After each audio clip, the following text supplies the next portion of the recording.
Hey internet, Eric here. This is the last time I'm gonna try to fucking do this. Between YouTube crashing on my iPad, between me not knowing how to set it up on my phone, and between the battery on my phone dying and me needing to go get my charger and having to plug my charger in my phone while I do this, I'm once again gonna try to live stream. I don't know why. I figured I couldn't take a nap this late at night. There's nothing on TV. I'm sick of watching The Office on Netflix, which even though I really enjoy, I kind of binge watched it too much right now. I don't feel like reading The Dead Zone right now. I've been reading a lot of that, the Stephen King book. So I figured it's been a rough, well, we'll say week and a half at work. Very tiring week at home with my daughter, taking care of her. So I figured it's Friday night, and while everyone else is having fun and partying, I'm going to sit here with a six pack of beer, get drunk live on YouTube, and discuss whatever I feel like discussing. I don't know how this works. I said it in the last attempt to do this video. I don't know. It doesn't say anyone's watching. I don't know how people get the notifications. I could be talking to myself for 20 minutes. I could be talking to some one person that shows up within 10 minutes. I don't know. Um, but anyways, um, yeah, I mentioned, and I guess this is like a vlog. While no one's here to talk to me, I guess it's like a vlog. I used to do vlogs. If you're new to my channel, watching this after it uploads, I used to do vlogs all the time, and then I realized how hard it would be to do vlogs. Like, I used to do them every week, but then it got harder and harder to do them because there was less interesting things for me to talk about going on in my life because I don't do anything. I sit on my butt after coming home from work. I flip on Netflix or I watch wrestling. I drink beer and I watch movies. That's it. Um, so nothing really interesting happens. So eventually those weekly vlogs turned into monthly vlogs, turned into nothing. It's now either drunken rants when I have random stuff to talk about, or just the occasional. I wonder, I have this on my chest. I just wonder what is going on, why this is so popular, type of deal. Um, so I figured I'm gonna try this live thing out, talk to myself for a little bit. Um, and the thing is, I tried finding Jigsaw online, the new Saw movie. Couldn't find a good copy. I didn't feel like trying to watch the film while people were standing in front of the fucking camera that they were bootlegging it with. So why not live stream? Don't feel like doing my review for Texas Chainsaw Massacre, which will be up. If you're interested in what's coming up on my channel with you current subscribers, I have a review of that coming up. My wife and I will be doing a review of Stir of Echoes. We got a couple more cartoon commentaries coming, and now that Halloween is finally over, I can step away from the horror genre because I'm getting tired of it. I'm getting so tired of the horror genre right now, and horror fans in general. So I'll be going back to doing some my Is It Worth the Hype videos. I'm going to do one on Jurassic World to see, never seen it before, see what the big fucking deal is about that. I'm going to be going back to my Is It Worth the Hate category, and I've had the DVD from Netflix for over a fucking year. I'm finally going to get to reviewing and seeing if Cutthroat Island is worth as much shit as it gets. And then I haven't done one in a long time. I need to get back on my You Hate It, I Don'ts. I've been watching a lot of Uwe Boll. His YouTube channel is fantastic. If you can get through his thick German accent, listening to that man rant and rave. I'm personally a big fan of him. I love his movies for the most part. I love him in general, his personality. And I've been watching a lot of his YouTube stuff, so I think the next You Hate It, I Don't, where I take a film where everyone hates and I enjoy it and try to defend it, will be the Uwe Boll classic House of the Dead. I can't wait to rewatch that film. And speaking of films I need to rewatch, I guess something interesting is happening to me. Um, there is a podcast that I listen to that I really enjoy called The Graveyard Shift. You can go on Facebook, type in The Graveyard Shift. The icon or the profile picture is just a tombstone. And I've been going back and forth with one of the co-hosts, Mike. Well, first off, the podcast is a horror related podcast. Each episode, they take a different horror movie. They say their likes, their dislikes, a couple, what the fucks is what they call it. They throw in some skits here and there. Um, and they just talk about a specific horror movie for 45 minutes. And we found out me and Mike had a mutual friend, due to our friend's podcast, and he found out that I enjoy horror, and after I suggested they do Pet Cemetery, which is it's on iTunes. The Graveyard Shift is on iTunes.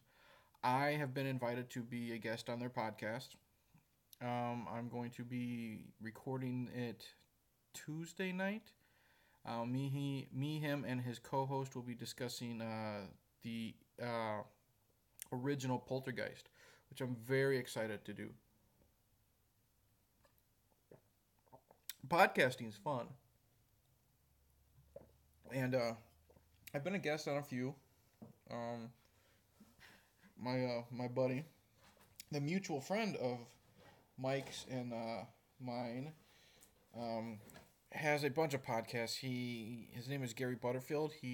Check out Abject Suffering or Watch Out for Fireballs. They're video game podcasts. And Gary used to have his initial podcast was called the Butterfield Family Dinocast.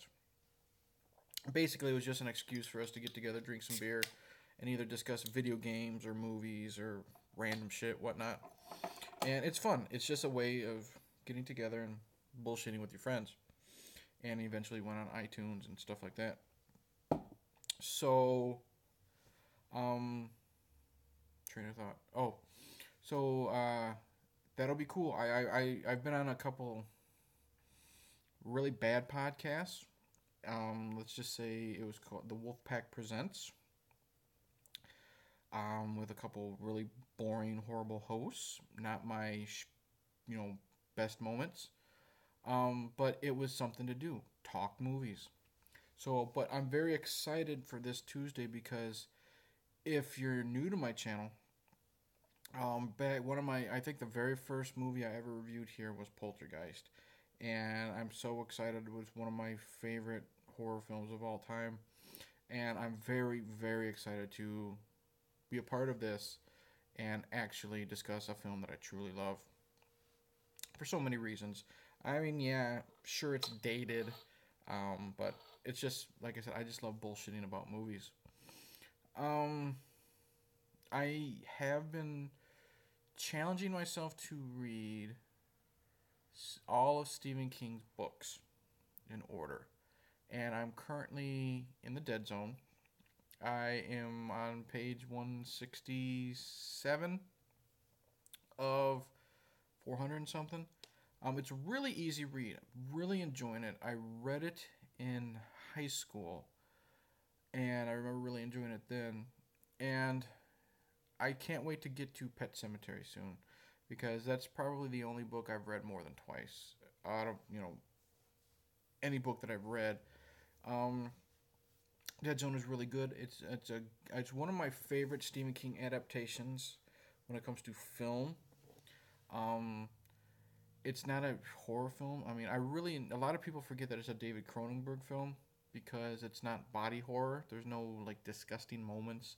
But I really like the concept of where it's about a man named Johnny Smith, most generic name ever, and he gets in a car crash and he's in a coma for 5 years, and he comes out and he has like this sixth sense. He touches you and he can see into your past or into your future type of thing. And it's really good. Really enjoying it so far. And I'm a huge Stephen King fan. I have all of his books. I'm in the fucking cars. I'm in the Stephen King book club. Have all of his books. Just got his newest one. I'm actually got this propped up on my bookshelf now. I just got his newest one, Sleeping Beauties, that he wrote with his son Owen. So if I'm going to read all of his books in order from publication, it's going to take me about 50 years. But Stephen King is very popular now with It, the new adaptation coming out and making so much fucking money. Recently reviewed that on my channel here. If you're new, really liked it. Hey, I actually have Roger watching. Hey buddy, Roger from Channel Dawnstar. Thank you, Roger, for showing up. You've missed me stuttering for about almost 11 minutes. Um, like I said before you showed up, I figured I'd try this out. This is like my 16th attempt. Um, Everything's been crashing on my iPad. You know how I don't know how to do this shit with all the times I've tried to join yours. Um, I'm glad you're taking your busy time at work to watch me stream. But yeah, Roger at Channel Dawnstar, me and him were talking yesterday about how popular Stephen King is now, and I'm really enjoying that I'm doing this Stephen King book challenge. Um, he's been my favorite author since middle school. My mom got me into him. And I remember the first book I read was probably Carrie. And I really enjoyed it because I was the outcast. You know, I've been the fat kid since I was in 4th grade. So that was great. I could feel what it's like to be an outsider, and if you were, the fat kid, you were the poor kid with the raggedy clothes and the hand-me-downs and shit like that. It was cool reading this, and you saw through Carrie's eyes, and you thought to yourself, if you had these powers, would you get revenge on these people that, fucked with you and stuff like that? And you know what? You don't have to pussyfoot around it. If you were an outsider or something like that, you thought about those things. Um, but yeah, I read Carrie and I was hooked. It was, like I said, my mom, I've said a million times, she was the one that got me into horror. My mom was the one that let me watch Pet Sematary on home video when it first came out on VHS. Those big old fucking clunker things. You kids nowadays don't even know what the hell a VHS is. But I remember watching that, and she didn't care. She didn't care about it being rated R. As long, violence, language, they didn't care as long as there was no boobies. Um, and she had me watching The Exorcist, edited for television, but she had me watching that, in elementary school because she knew how much I enjoyed it. Um, there's something about being scared that's fun, the anticipation. And a lot of fans nowadays, I think, they shit on jump scares. And I think jump scares are fun. Like, a lot of fans were shitting on the new, the adaptation for It, and because there were jump scares. And if done right, jump scares are fun because it's the anticipation. Something's going to happen. You hear the tension of the music, the build up, and then you get the fake out. So when you finally catch your breath, it comes out of nowhere. You get that moment where you jump and you throw your popcorn or whatever it is you're eating, and then you have that smirk, you have that laugh, like, oh shit, it got me. So yeah, like I said, it's been really cool that it was my mom who got me into this. She's the one who got me into like Friday the 13th and all the slashers and stuff like that. Um, I'm trying to think. The very first horror movie I remember seeing was probably The Exorcist, but unedited. I don't know if it was Pet Cemetery or probably Friday the 13th Part 6. And that was a weird way to be introduced to the Friday the 13th series. Because I'd never seen the first fucking 5 of them. And I haven't reviewed it yet, but if you have never seen Part 6, it's so fucking tongue in cheek. It's so goofy and self aware and stupid and fun that if you watch this one, you don't realize how serious the first five were. You know, the hack and slash, the horny teenagers being stalked by this psychotic killer. But this one was so much fun. I mean, shit, it starts with a parody. You know, the opening credits is a parody of fucking James Bond. You see Jason walking through like the little, circle, and he, instead of turning and shooting the bullet, he slashes the screen and the blood comes and stuff like that. So it's very tongue in cheek, and I remember it being so much fun. And then when I finally watched the original one, I didn't know what the hell was going on because I didn't realize how serious, quote unquote, the first one was compared to how cheesy and goofy and stupid part six was. Um, but yeah, where was I going? Horror movies, Stephen King, horror movies. You know what's really annoying me, and it's being brought up again. I've done rants on them. I've done just random videos. How it's real hard for me to talk to horror fans nowadays because I don't know if they're too spoiled, they expect too much. Here's an example. I ranted about the whole Jamie Lee Curtis returning to Halloween and no one gives a shit type of deal. Or why should we give a shit type of deal. I've done it many times already. And I don't feel like bringing it up again. But, you know, now, one of my favorite Friday the 13th entries was Jason Goes to Hell, the final Friday. And fans just shit on that. Fans shit on it, and I've defended it before because the reason why I enjoy it so much because it's something new. Okay, yes, we have the teenagers have sex and Jason kills them and blah blah blah blah blah, but it's something new because it's basically, I think people call it like the hidden. I've never seen it, but it's basically a supernatural slasher film with Jason thrown in. Think of it like the last. Hey Malik, what's going on?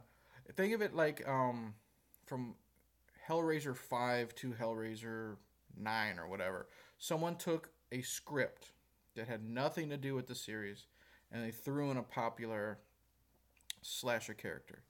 And that's exactly what Jason Goes to Hell is. Someone probably took a script and they said, let's just throw Jason Voorhees in it. And it's fun. There's likable characters, there's action, there's gore, there's sex, there's everything in it. And what I'm getting to when it concerning the horror fans is Adam Marcus, the director of it.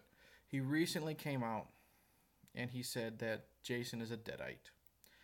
And that's because if you watch the film, there's, a scene where there's the Necronomicon in the old Voorhees house.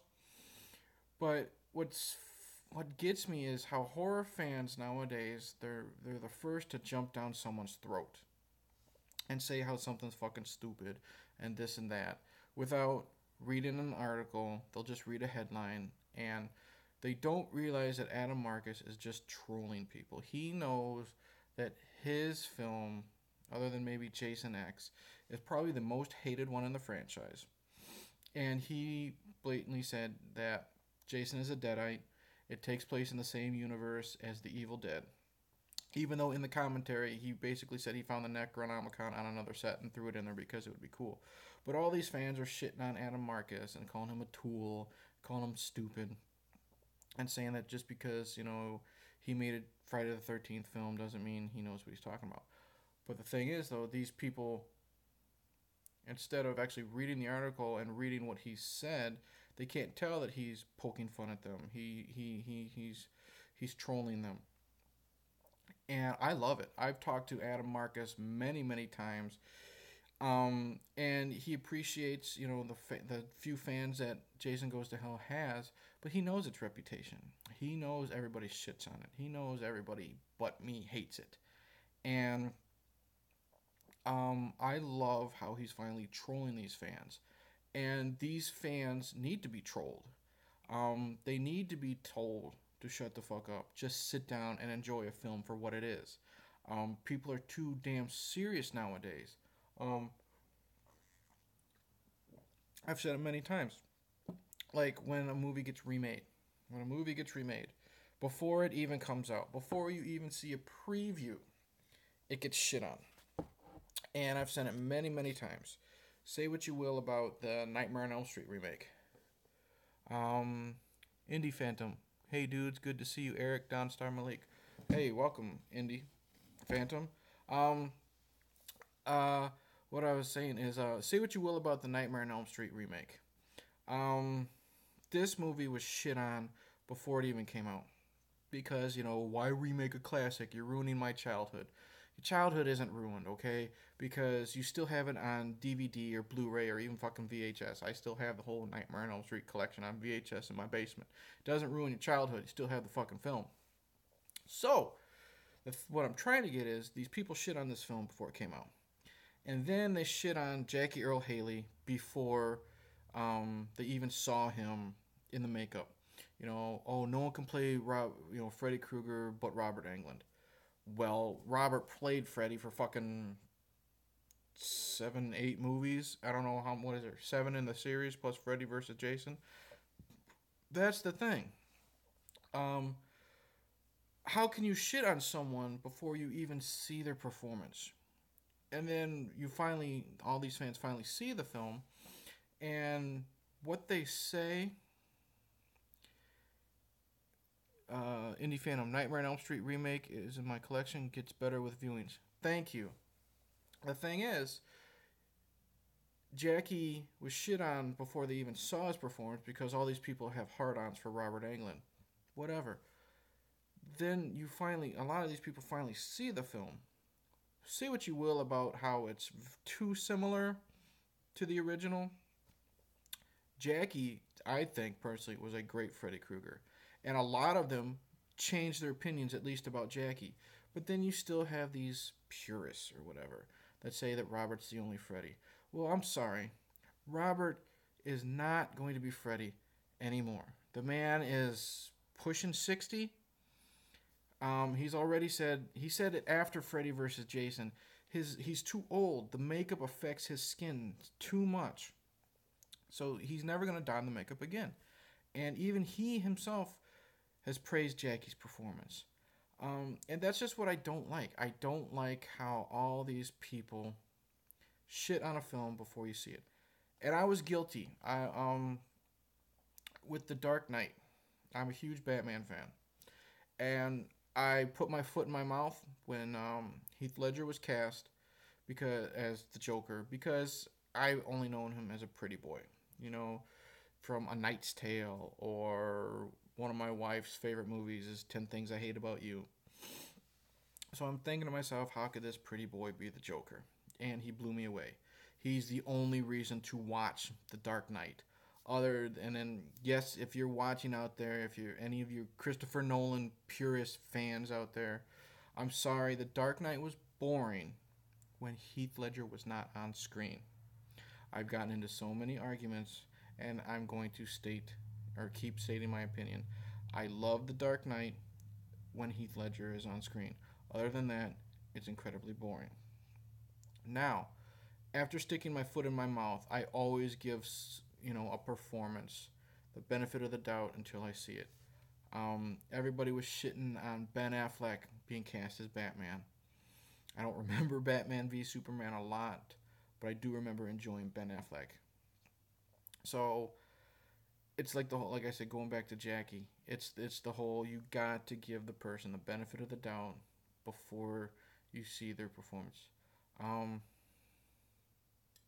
Indie Phantom, Dark Knight is the best of the Nolan ones, but I do find others pretty dry. I actually preferred Batman Begins. I thought it held my interest the most. I loved Ra's al Ghul, played by Liam Neeson. Loved his character. There's something about Liam Neeson. He's got a charisma. I don't know if that was before the first Taken. I think this is where he was kind of getting into the older man, I can do action stuff.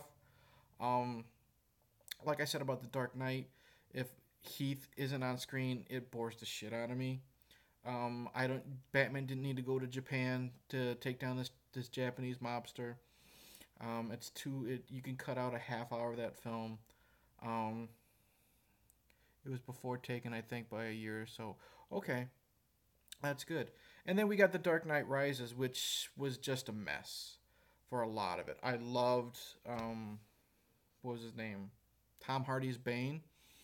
Even though it took me a couple viewings to know what the hell he was saying, it was nice to see Bane portrayed really cool on screen instead of the kind of retarded character they made him in Batman and Robin.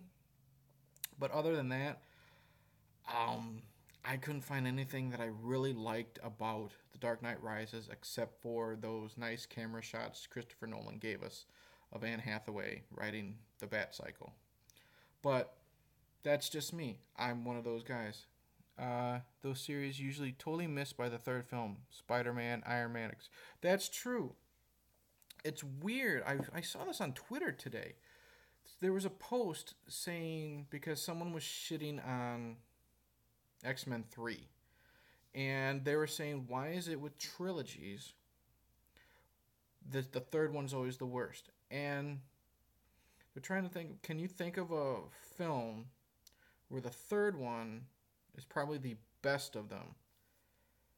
I can't. It's hard.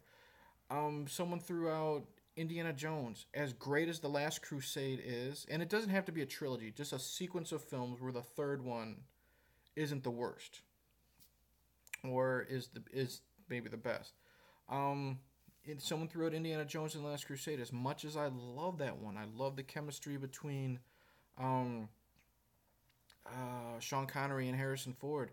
And it's cool because it's James Bond with Indiana Jones. And if you think of it, Indiana Jones is basically James Bond, but, in the 40s or whatever. And even going back to Indiana, yeah, the third one are the worst, not counting the later three. Well, yeah. When talking about Indiana Jones, my favorite's Temple of Doom. Not a lot of people agree with me, mainly because they're annoyed by Kate Capshaw. But I love it because it's darker. It's non-stop action. There is really no dull scenes in the Temple of Doom. I'm sorry, but as good as Raiders is, it drags a lot. As good as Last Crusade is, I like the darker tone of Temple of Doom. And as much as people shit on Kate Capshaw, she was needed. Her whiny Willie Scott character was needed to be different from the badass that Karen Allen is. You can't have the same, not female love interest as the first film, or else it's boring and repetitive. You got to have something different. And I liked. I love fish out of water stories. She was this fish out of water. She was this, spoiled brat. Okay, used to mansions, used to fancy clothes, this and that, and she's thrown in the fucking jungle with snakes and bats and lizards and all that stuff. And I loved it. And she was great. One of my favorite scenes is when she's in the fucking jungle and all these animals are attacking her, and fucking Indiana Jones is still playing poker with the little kid. But it's true, I can't think of any one. Well, Indy Phantom, I believe it was, did something. He said Nightmare on Elm Street 3. That is true. That is a really good one, but I don't know if I could put Nightmare on Elm Street 3 above Nightmare on Elm Street 1. I can tie it because, one day I'll love part 3 and it'll be my favorite, but the next day part 1 will be my favorite. And then it just goes back and forth. But it does seem like the third film in a series always gets shit on. And rightfully so. Like Scream 3 sucks horribly. Everyone hates Hellraiser 3. And so, Wrong Turn 3 is garbage. And so on and so on. But it's hard to decide for me which Elm Street I like the best, be it 1 or 3. And then the sad thing is, no one other than Roger at Channel Dawnstar shows any love for New Nightmare. That's part 7. That's part 7 in a series that is almost as good as the original, or the third one, Hellraiser 3. I'm okay with that one. It goes more to hell afterwards. Well, Hellraiser 3, I like it. It's not the best one of the first 3, but I'll throw it out there with like X-Men 3. It's the one I've watched the most because I think it's the most fun. The first ones were just so damn serious, you know. Hellraiser 1 is great, Hellraiser 2 is great, but you have to be in a right mood to watch them. You have to sit down and pay attention to them because there's so much going on that you need to know what's going on. I can pop Hellraiser 3 in, pop X-Men 3 in, and what do they call it? Popcorn films. Get a bowl of popcorn. I hate popcorn, but get a 6 pack of beer, watch it, turn your brain off, and have fun. That's what I like. I like to be entertained when it comes to films. I don't really care about this guy's cinematography is wonderful, or the way this was shot is wonderful. I appreciate that stuff, but in the end, it's am I entertained? And that's why I love Howard the Duck, because I'm entertained. It's a stupid ass movie. It's about a intergalactic duck sucked down to Earth who, everyone thinks Leah Thompson is going to have sex with. It's got a retarded Tim Robbins as a janitor, but I'm entertained. Yes, it's stupid, but again, can I sit there and have fun with it? Um, and that's what I mean with Hellraiser 3. It's just so balls to the walls crazy that I have fun. Um, and that's how I feel about X Men 3. Everyone shits on X Men 3 because of, this character is different, that character is different from the comics. Well, you know what? When movies are adapted, still need to watch Howard the Duck. I've owned the DVD for years, somehow never got around to it. I think you need to. It's required viewing if you loved 80s schlock, stupid films. You'll either love it or you'll hate it. There's no in between. It's like Superman 4. I absolutely love Superman 4, and that's a shitty movie. But I have so much fun with it. It's got a wonderful feel to it. It's the most comic booky of them when it comes to like the 60s comics, the cheesiness of it. Um, it's like required viewing. You have to see, is it worth the hate? And that's like Howard the Duck. Howard the Duck is one of the most hated films out there. Super Mario Brothers is one of the most hated films out there. But you got to see why. And you never know if you'll enjoy it. That's why I never turn down watching a film. It might take me forever to watch a film. Roger, if you're watching, I still haven't watched Jaws yet. I have the DVD over there. Um, we discussed this live before. I can watch Superman 4, my least favorite of the Reeves film, but I don't hate it. Um, I actually prefer 4. Damn, get on Jaws. Okay, Indie Phantom's on my butt now, too. Um, I've seen Jaws 3D at least 4 times. That's got to account for something. Um, I think I like Superman 4 more than 3. Because Superman 3 is basically Richard Pryor, a Richard Pryor film, and Christopher Reeves in the background flying around. And it's not funny Richard Pryor. It's not um, See No Evil, Hear No Evil. It's not Silver Streak. It's not even The Toy Richard Pryor, which is another hated film of that I enjoy.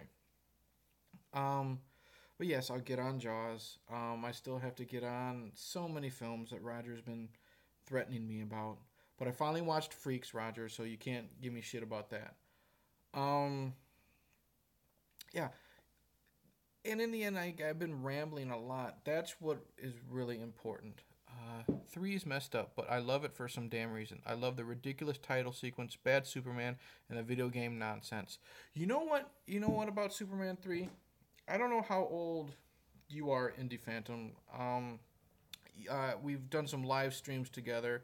I know you're older than me. I'm 36. When I first saw Superman 3, you know what really freaked me out? That scene where that old bitch gets sucked into the 48 now. Okay, not much older than me. That scene where that mean old lady, she looks kind of like Anne Ramsey from the Goonies, where she gets sucked into the machine, and she's attacked by all the wires, and her face just gets molded into this gigantic robot. That scared the shit out of me.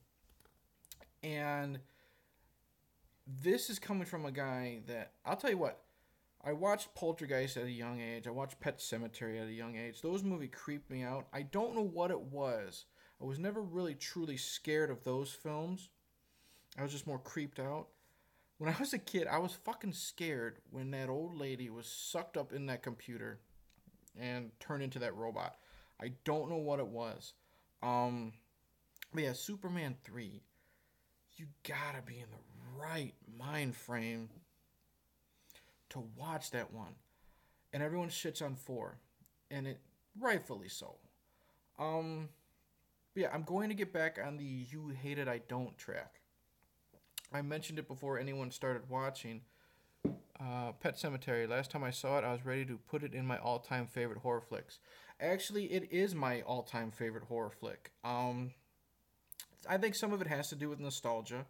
But you know what it is? It's the tone. It's the soundtrack. Everything about it. Without its flaw, it has its flaws. It's very dated. There's some stuff in it that just don't work.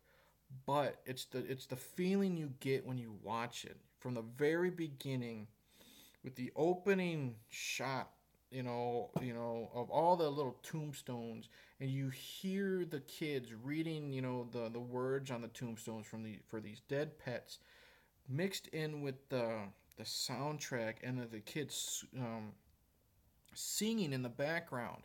It sets you up for what's to follow, and it just grabs you and it doesn't really let you go. And there's just so much creepy imagery, and then the fucking Zelda character and all this and that. There's a lot of differences from the book, but I don't really care because, like I said, in the end, I'm entertained. I put it above The Exorcist. I think The Exorcist is really good, but I think it's one of the most overrated horror films out there. I put it above the Amityville Horror, which I love. I actually put Amityville over. I would put that over The Exorcist. But Pet Cemetery is my all-time favorite horror film, and I don't know what I was talking about. Oh, going back to You Hate It, I Don't. I'm going to go back to. I haven't done any of those in quite some time. And now that Halloween's over, I said earlier, I'm going to get back to doing that. I'm going to lay off the horror films. Me and my wife are going to do a review of Stir of Echoes, and then I'm going to review Texas Chainsaw Massacre, and then I'm done with horror. Done with horror for a while, unless it's cheesy and stupid. Speaking of You Hate It, I Don't, it's going to be Uwe Boll's House of the Dead. Amityville Horror is great. Scared me shitless as a kid. I know, man. I watched the original Amityville Horror. I think I was probably 13 or 14, and that was before I knew like the backstory of it. And then I did some research of it, and then I recently watched it and paid attention to it within the last 5 years, and I thought, wow, this is really good. It's with the all right, Indie Phantom loves House of the Dead. Speaking like with Pet Cemetery, the tone, the tension building of Amityville Horror is great, despite its flaws. The performances are good. The chemistry with James Brolin and Margot Kidder. Who knew Margot Kidder was sexy back in 1970, whenever 6? Great performances. Great soundtrack. And I liked the horror films back then. I thought so much better. But back to You Hate It, I Don't. I've been watching a lot of Uwe Boll on YouTube, and if you can get past his thick German accent, I've done a video on him before. I just love listening to that man talk. He gives no crap about who hates him. He knows his reputation. He knows people think he's the worst director since Ed Wood. Now, there's worse films out there than Uwe Boll films. And I've been getting in the mood to rewatch House of the Dead. I haven't watched it in such a long time. And what I like to do before I do reviews is I like to rewatch the film, which is, like I mentioned, when I'm going to be on that podcast this Tuesday night for the graveyard shift, it gives me a chance to rewatch Poltergeist. And I'm going to be glad to get a chance to rewatch House of the Dead and just sit back, have a few beers, turn my brain off, and have fun. Um, because I just love Uwe Boll. He knows he's very self aware, and he knows what he is, and he just makes movies for people to have fun, no matter if they're shitty or not. Um, Not really a lot more going on with me lately. I've been rambling. Is that the name of the podcast? Graveyard Shift. I will check it out. Big podcast fan. Yeah, Indie Phantom. Go on Facebook and it's also on iTunes. It's literally The Graveyard Shift. If you go on Facebook, type that in. The profile picture is a picture of a tombstone. Um, and what it is, I explained it earlier, but what it is, it's two guys. Each episode is a different horror film. They discuss what they love, what they hate. There's skits involved. They make their own deleted scenes, in the skits and stuff and that. And I met one of the co-hosts through, knowing a mutual friend, and I suggested Pet Cemetery. And after that, we kept in contact. And this Tuesday, I will be involved as a guest, um, talking about Poltergeist. It's a really fun podcast, not safe for work, very politically incorrect, um, but it some juvenile jokes, but it's really fun. I've listened to maybe 4 or 5 episodes. They did American Werewolf in London. They did Cemetery Man, which sounds so bad it's good. Pet Cemetery. Um, Fright Night was their very first episode. That one was really, really funny. All they did was shit on Evil Ed for 45 minutes. It was great. Um, and I was actually discussing this with one of the hosts when we were just bullshitting. They were talking about how Evil Ed is probably one of the most annoying characters in a horror movie. And I posted this in a Facebook group, and everyone shits on Evil Ed. And if they're not shitting on Evil Ed, they're shitting on Franklin. Franklin from Texas Chainsaw Massacre. And to be honest, I don't get why people hate Franklin so much. I'm going to get into this more when I review the film. But people just hate Franklin because he's a little whiny baby. Um, Evil Ed equals gay porn star. Yeah, actually, Roger, they brought that up in the podcast. They talk about how Evil Ed disappeared. He did Fright Night, and then he did 976 Evil, and then he did a lot of gay porn. But they were saying how Evil Ed is one of the most annoying characters in the world, followed by, horror characters in the world, followed by Franklin. And I was telling them, I don't know why people hate Franklin so much. Can you blame him for whining so much? I mean, it's bad enough the guy's overweight. The guy's in a wheelchair. First time we see the fucker, he falls down that hill. And when they get to their grandpa's old cabin or house or wherever, they go, they leave the poor guy. Because, we can't get this fat guy up the stairs, so we just leave him there. Of course he's going to whine. He'd already been cut by the crazy hitchhiker. I think we just picked up Dracula. One of the best lines I've ever heard in a horror film. I love that line. Franklin is perfect for that role. Exactly. Okay, he whines a lot because he's scared. He's looking for his knife because he's afraid the fucking hitchhiker's going to come and get him. He already basically put a curse on him. Yeah, I read up on that. He was also in 976 Evil, which I remember liking. 976 Evil. I saw that. I did see that once. Yeah, he's ignored most of the time. That's why Franklin's so pissed off. 976 Evil, I remember seeing that 10 years ago. All I remember is Robert Englund directed it. I don't remember if I hated it or liked it. But again, with Franklin, I don't blame the guy for being so whiny. He's abused. He's injured by the hitchhiker. He's picked on by that asshole in the glasses, the one that gets the mallet to the head. He's picked on by him constantly. Um, there's a reason why he whines and cries, okay? Because he's with a group of assholes. The only one that he really gets along with is his sister Sally, and then, of course, they argue when they're going into the woods. But I personally think the most annoying character in a horror film that I've ever seen is Deputy Dewey from the Scream series. And it's not that I hate David Arquette, even though he plays the same stupid character in every film you see him in. He always plays this dumbass. I hate policemen that are basically idiots.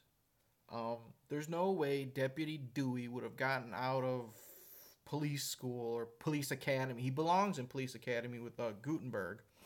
There's no way he would have become a police officer. He's too dumb. That's why they made him retarded in Scary Movie and called him Doofy. Um, he was likable but dumb in part one. He was unlikable but dumb in part two. He was totally unlikable and retarded in part three. And again, in part four, I was wishing he was dead. And the fucker survives for 4 films. Every time I went in seeing a Scream sequel, I was praying that he died. And every time, God bless his soul, Wes Craven, you fucking jerk. When it comes to the Scream series, you faked us out by making it seem like Dewey's gonna die, and he survives. Most annoying character ever in a horror film is Deputy Dipshit, Deputy Dewey from the Scream series. I would rather watch Fright Night 7 starring Evil Ed in all 7 films than another Scream film with Dewey. And I like the Scream films. I really, except for part 3. Scream 1, I remember when I was in high school watching that. Loved it. Scream 2, I don't know if I like that one more than the first one. It's got all the cliches for a sequel, and it's great. It's very self-aware, like all the Scream films are. I like the performances better.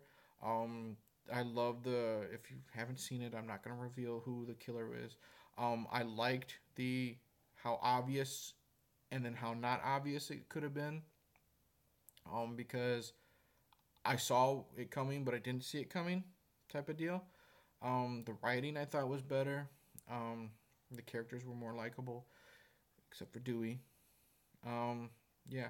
And then we get to Scream 3. Scream 3 is toilet paper. Okay, I hate everything about Scream 3. Eventually, I'm going to be reviewing the Scream series, and I am dreading having to review Scream 3. I hate that film with a passion. Probably one of the worst horror films I've seen in a long time. Um, I still think the worst horror film I've ever seen, though, mainstream, not counting like random shit you find on Netflix screaming, is Prom Night. Prom Night with Jamie Lee Curtis. Probably one of the most boring horror films I've ever seen in my life. Um, I swear, I swear that Leslie Nielsen. Yes, Leslie Nielsen is in that film. I swear the reason why Leslie Nielsen disappears halfway through that film, you don't see him killed on screen, at least to my knowledge. You don't see him taken to jail for any reason. You don't see him say, okay, I'll see you guys later, get in a car and drive away. I swear the reason why Leslie Nielsen disappears halfway through that film, because he realized how shitty that film was, he disappeared, never to be seen again on set, and went and filmed Airplane. And started his upswing of comedy, because that was probably one of the most boring horror films I've ever seen in my life. Hey, not a fan of disco, so I didn't really care for the soundtrack. None of the characters were likable, and it just didn't hold my interest. Um, I don't know how. Prom Night definitely has problems. It's like they had a movie and they decided to totally go in another direction. I think the commentary even speaks to that. See, I don't know if I want to watch that movie again just to hear the commentary. I will say this though, even though the sequel had basically nothing to do with it, I had a lot of fun with what was it? Hello, Mary Lou, Prom Night 2. Another film my mom got me into and I really, really enjoyed. I think there's three of them.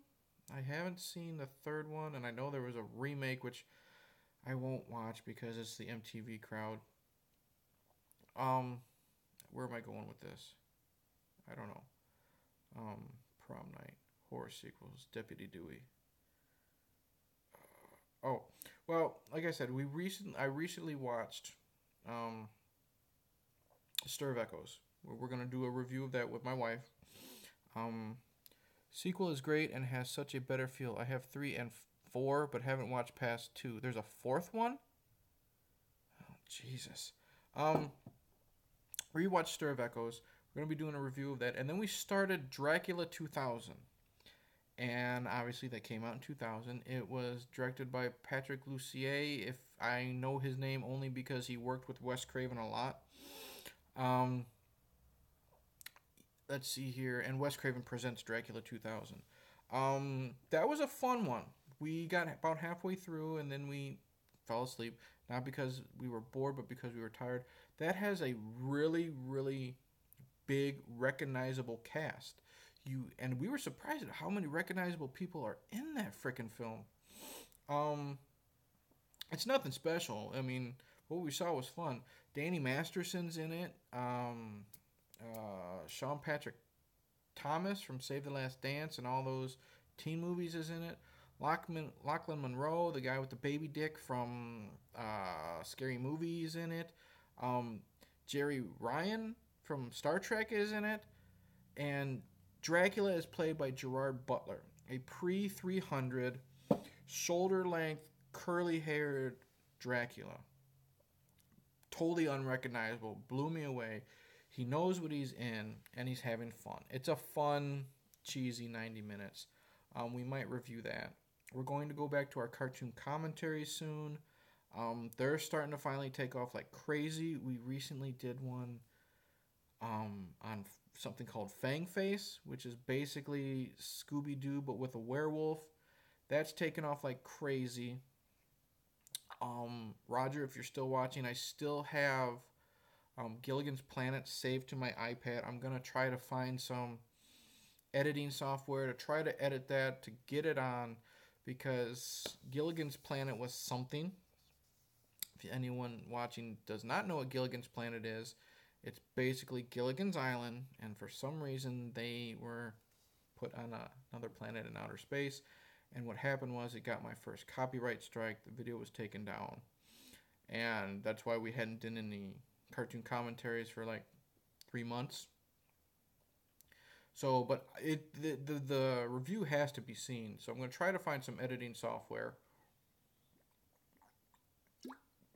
Maybe put some borders around it or reverse the images or something to get it past whatever that thing is that has YouTube notified that you have copyrighted material. Because a lot of people seem to like our cartoon commentaries, and it's fun to do. It's basically my wife and I doing, what is it, Mystery Science Theater 3000 to old nostalgic cartoons. Um, it's fun. It's something to do late night after I've had a few beers, and it's something my wife and I really enjoy doing. Um, I don't know really what else I'm going to discuss right now because I've been going for like an hour. I'm not like Sasha over at I Ain't Got Time to Bleed. Great guy, fun channel. He does these live streams all the time, up to 8 hours long. My buddy Roger over at Channel Dawnstar, he does these live streams so long that he falls asleep during them while the other people are joining in and talking. Um, but yeah, I don't know. I plan on drinking this whole 6 pack while I was doing this, but I kind of ran out of things to talk about. So I don't know if I'm gonna go back to The Office and watch that. I've liked that a lot better than the Ricky Gervais um, version. Steve Carell is so much fun. I love the Dwight character on this show. He's so funny. He's so uptight, and he's such a lovable asshole. Um, he's one of those. It's like he's not really a villain that you love, but he's is an antagonist that you really like. That's what I like about films. Like, look, I'm going on another tangent. I love it when a film has a villain that is so charismatic and so cool, in your opinion, that there's that little bit of you that wants him to defeat the good guy. Or if they win, you're like, wow, that's fantastic. First thing that comes to mind is Hans Gruber in Die Hard. Alan Rickman, they're not really terrorists, they're bank robbers. But Alan Rickman takes this character that could be so damn generic. And because it's fucking Alan Rickman, he makes this guy so charismatic. And he doesn't do a lot of things. It's just the way he presents himself, his body language, his voice, the way he reacts to John McClane, and he makes him so cool. You know, you like him. You know he's going to die.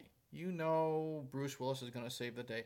But there's that little bit of you that would be like, I kind of want him to shoot Bruce Willis and get away with it. But you know he's not going to. And that just shows how good Alan Rickman was. Even though he's probably, his career's over, Kevin Spacey in Seven as John Doe, one of my favorite villains of all time. Based on the performance, the charisma this guy has, and again, he's like Alan Rickman. He's just a calm, collected performance, but there's something about him. He's a horrible, horrible person. He's this mass murderer that's doing these horrible things to all these people, torturing one of his victims for over a year. But you're watching him and you're like, wow, there's something captivating about this guy. Hannibal Lecter, psychotic, will eat your face in a heartbeat, but there's something about him that you like. What is it? It's these actors' performances. Spacey I can never get into. He does creep me out, but I will find it hard to watch him now. Yeah, I know. With all this stuff that's coming out in Hollywood, God. I mean, it started out with L.A. Confidential. He was solid though. It started out with, for me, with Harry Knowles, when this started coming out with this sexual abuse and sexual harassment stuff. I don't really know who Harry Knowles is. I know he's a big fat, redheaded dude who reviews movies on Ain't It Cool News. He's been parodied in Fanboys and stuff like that. You see his head is one of the victims in the Texas Chainsaw remake. But I found out about him because I follow Lloyd Kaufman on Twitter. And Lloyd Kaufman says, give this guy due process and blah, blah, blah. And I supported Lloyd. And I got into a big tirade. Yeah, the Knowles thing, I kind of missed it first, but these things keep coming. It's nuts. I know, man. And I was defending Lloyd Kaufman just for saying, give this guy due process, before the lynch mobs come out. And that's a whole nother story. But then after that happened, Harvey Weinstein happened. And apparently Harvey Weinstein has been happening for a long, long time. And that just opened up the fucking floodgates. And Hollywood is burning, man. I don't know what the fuck's gonna happen. And I know some people who have been victims of sexual abuse. Lloyd Kaufman is a fair guy. I felt he was within reason for sure. There's also the guy from Screen Junkies. Yeah, it's going crazy. Like I said, when Harvey Weinstein, he's a lot bigger than Harry Knowles. No one really knows who Harry Knowles is unless you follow film. Everyone in Hollywood knows who Harvey Weinstein is. And all these cases of what he's done is horrible. Like I said, I know people who have been, rape victims and sexual abuse victims. And it's very scary seeing what he's done supposedly and how many people he's done it to. And, some of these people say, why did they wait so long to come forward. You don't really know unless you put yourself in that person's shoes. You really can't say anything or judge the person. But how can they have Oscars this year? I keep thinking about that. I mean, they're going to be able to make jokes. Will they show clips? Kind of they're getting better. Indie Phantom, you said hypocrisy. See, that's my thing. I don't know if Roger's still watching, but Roger knows one of the things they should get Seth MacFarlane to host. Yeah, of course, because he knows about Harvey Weinstein. Did you see that was it at the Oscars where he no, it was he was announcing Seth MacFarlane was announcing one of the categories. I think it was for best supporting actress or best actress, and he mentioned how after someone wins an award they won't ever have to be nice to Harvey Weinstein again. So if MacFarlane is a host, it's gonna be bad. But Roger knows that he said he's still here, knows how much I hate hypocrisy. And one of the things I did in one of my recent rants was people are shitting on Weinstein. He had a Spacey joke years ago with Stewie running away naked from Kevin Spacey's basement. I know that was recently revealed, and that's just weird. But I was talking about Victor Salva. Victor Salva directed the Jeepers Creepers films, and he's a pedophile, and he did his time. Whatever. Not getting into that, but everyone was shitting on him, but they praise Roman Polanski. Okay. We're not going to get into that too. We all know what Roman did, and he fled the country. My thing with this hypocrisy is you have a lot of these horror fans just jumping on the bandwagon now, shitting on Salvo. And I think it's mainly just because he looks like a pedophile. He's this big 400-pound dude, creepy goatee, and he looks like he hasn't bathed in a week. Okay. So I think that's why they're shitting on him, because he looks like a pedophile. But these are the same horror fans that are saying that, don't watch Jeepers Creepers 3 because Victor Salva's a pedophile. But I know for a fact, because I've had conversations with these people, that they also love Rosemary's Baby. Well, you can't say Rosemary's Baby is a great movie, but you can't tell these people to not watch Jeepers Creepers 3. They're both directed by a pedophile. Sorry, you can't do that. And then, speaking of hypocrisy, I said this again in one of my rants, is Meryl Streep. Okay? She was one of the first people after the Harvey Weinstein thing blew up, and she condemned him. Rightfully so. Harvey Weinstein's a piece of shit. But this woman at the Oscars is also one of the many people who stood up and applauded Roman Polanski for winning Best Director for The Pianist. How can you condemn one rapist? Are you going to stop watching any Spacey or Weinstein movies now?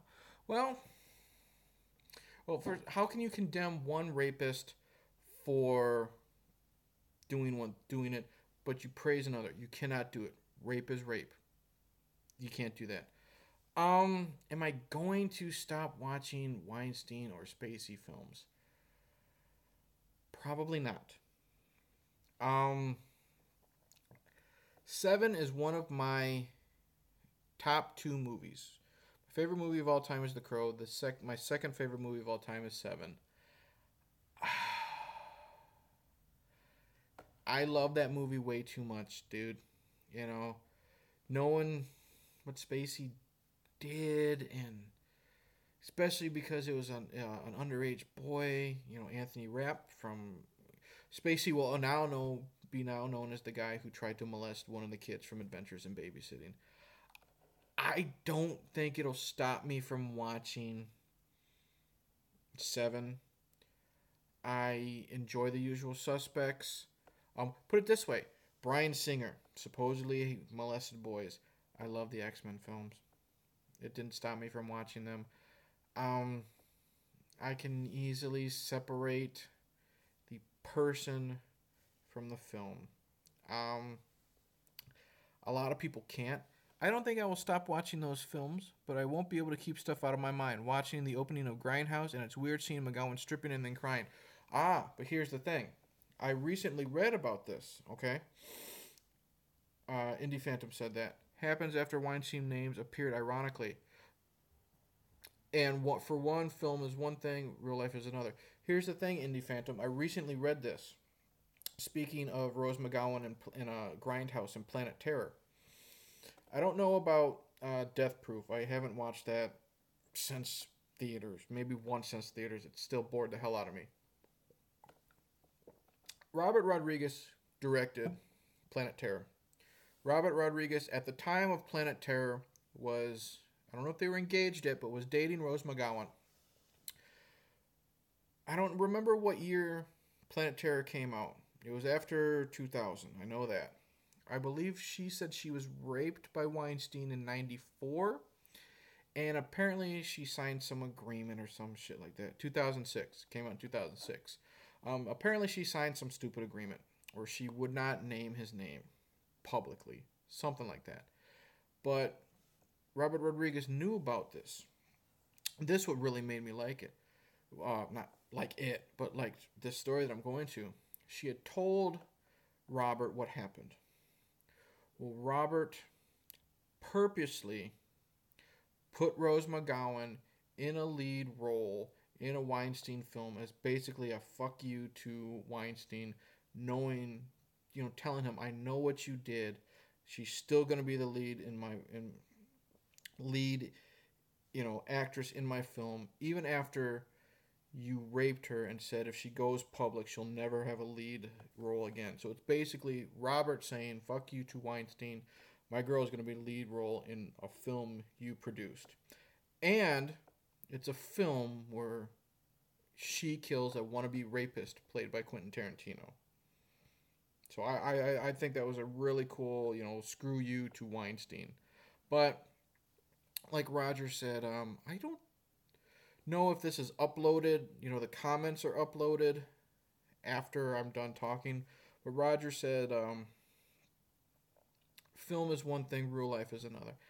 That's how I look at it. Victor Salva's a piece of shit. I enjoy Jeepers Creepers 1 and 2. I'll always enjoy them. You know what? I haven't seen it yet. I may enjoy Rosemary's Baby. And you know what? I'm not going to stop watching Seven because of what Kevin Spacey did. Look at Dustin Hoffman is supposedly now guilty. Sorry, I'm going to watch Rain Man. I enjoy Rain Man. I enjoy Hook. As stupid as Hook is, I enjoy it. I'm going to watch it. Danny Masterson is like the newest one from that 70s show that supposedly has got all these accusations against him. Everybody's going down. And I'm going to keep watching that 70s show. I'm going to keep watching The Ranch. Innocent till proven guilty for some of these seemingly random ones, but it's not going to stop me from watching a film. It's scary seeing how many of these, incidences have happened by so many people supposedly. What have we got so far? Harry Knowles, Kevin Spacey, Dustin Hoffman of all people, Danny Masterson. Corey Feldman recently announced who did it to him. He was the watch License to Drive. He played the valet or something. Corey Feldman, I don't get. I'm glad he's bringing his accuser, making it public. What I don't get about Corey Feldman is I know he's got his problems, because of the molestation and the drugs and this and that, the Michael Jackson obsession. But Corey Feldman, and it's very confusing, he wants $10 million to... I do like Jeepers Creepers 1 and 2, own both. I see this third. I will see the third one. I think there are so many of these stories we will never know, long gone. Yeah, Jeepers Creepers is 1 and 2 are still fun for me. I'll eventually see 3. Even though I know there is like a underage sex joke in there, which I don't know why. I think Selva just he knew the reputation he has, so he threw it in there as like a fuck you to his haters. But with Corey Feldman, he recently started this campaign for he needs $10 million, and from what I've understood, it's a some of it's for security, and B is to make a movie. It's not a documentary. It's a Hollywood movie about his life, and he's going to name names. Now, the asking for $10 million is what kind of makes it seem like he's not so. I know he's serious. You know, he wants the pedophiles in Hollywood to be named and to be on the run. But saying that you want $10 million to make a movie, not a documentary, you know, about what's going on, like to hire actors, to hire script writers, to hire cameramen, this and that, to make a movie, to go through theatrically, kind of makes it seem a little shady. And that's what I just don't get. Why do you need to raise $10 million to make a movie when you can easily? How do you make documentaries? How much does a documentary cost? Roger, you made a film. How much did that cost you? You know, you don't have to say exact amount, but how much did that roughly cost you? And you were able to take it to different, you know, festivals, I believe, and stuff like that. It didn't take you $10 million to make this film. I know that. Feldman can easily make a documentary exposing this, naming names, taking it to festivals. You can get a theatrical release, Corey, and getting the word out.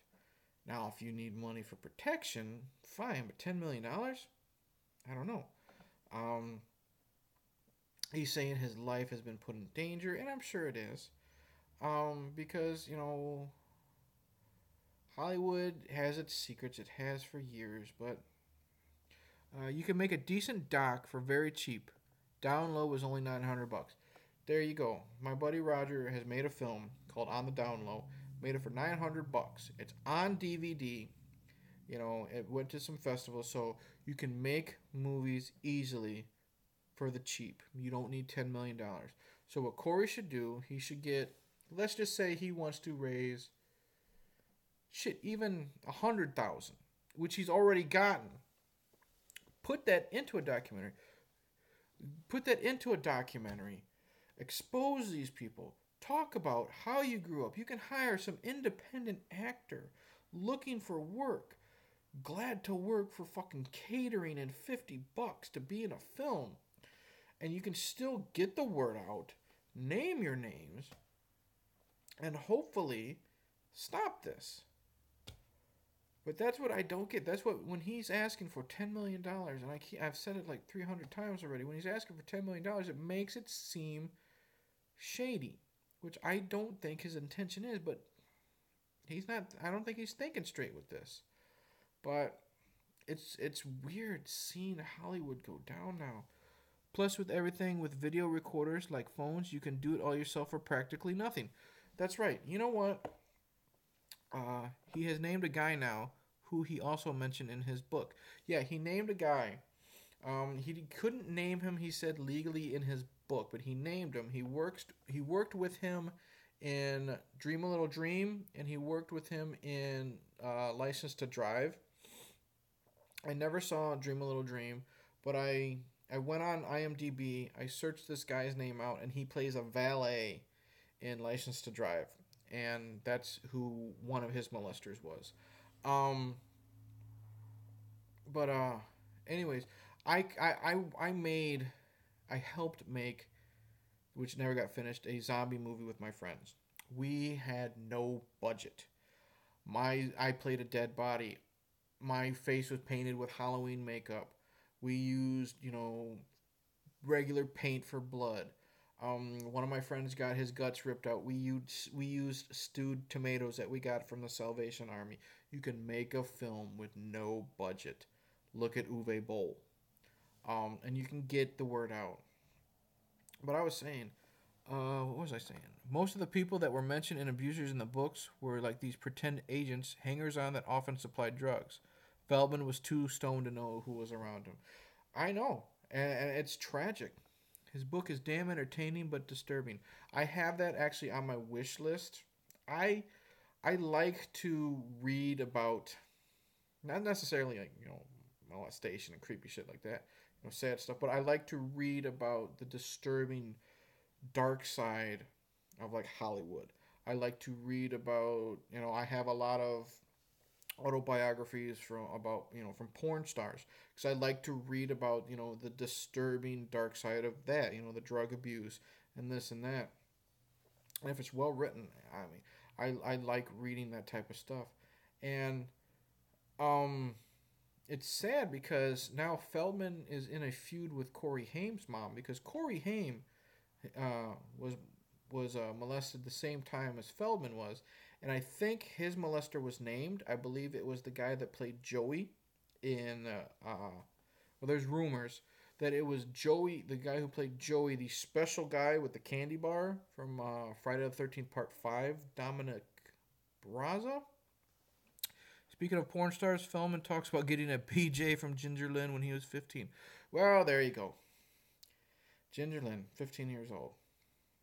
Was this when you were doing coke with Charlie Sheen on the set of Young Guns 2? But still.